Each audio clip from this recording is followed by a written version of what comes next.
ରାମ ତା ଘର ପାଖରୁ 25 ମିଟର ପୂର୍ବକୁ ଗଲା ପରେ ପହଞ୍ଚିବା ସ୍ଥାନରୁ 47 ମିଟର ପଶ୍ଚିମକୁ ଫେରିଲା। ତେବେ ସେ ତା ଘର ପାଖରୁ କେଉଁ ଦିଗରେ ଏବଂ କେତେ ଦୂରରେ ପହଞ୍ଚିଲା? ଦେଖ, ପ୍ରଥମେ ମନେକର ରାମ ଏଇଠୁ ବାହାରିଲା, ଏଇଟା ତା ଘର। ତାପରେ ସେ ଘରରୁ 25 ମିଟର ପୂର୍ବକୁ ଗଲା। ଆମେମାନେ ମାନଚିତ୍ରରେ ପୂର୍ବ ଦିଗ କ'ଣ ଡାହାଣ ପଟକୁ ନେଉ, ପଶ୍ଚିମ ଦିଗ ବାମ ପଟକୁ ନେଉ।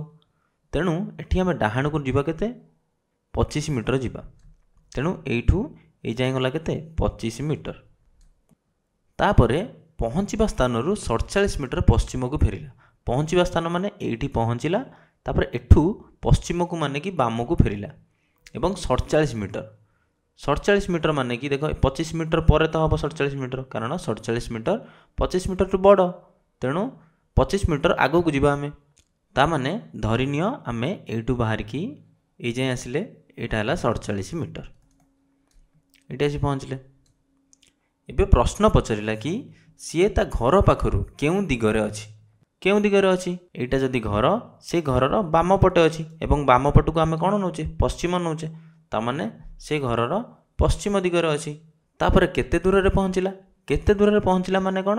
ମାନେ କି ଘର ପାଖରୁ ଏବେ ସେ କେତେ ଦୂରରେ ଅଛି, ମାନେ କି ଏତିକିର ଦୂରତା ଆମକୁ ବାହାର କରିବାକୁ ପଡ଼ିବ। ଏବେ ଦେଖ, ଏ ପୁରାଟାର ଦୂରତା କେତେ? 47 ମିଟର। ସେଥିରୁ ଆମେ ଯଦି ଏତିକି ଫେଡ଼ିଦେବା, ଆମେ ପାଇଯିବା ଏତିକି, ଏବଂ ଏତିକି ଆମକୁ ଦରକାର। ଏବଂ ଏତିକି ଦୂରତାଟା ଆମେ ଜାଣିଛେ କେତେ? 25। ତେଣୁ ମୁଁ କ'ଣ କରିବି? 47ରୁ 25 ଫେଡ଼ିଦେବି। କେତେ ହେବ?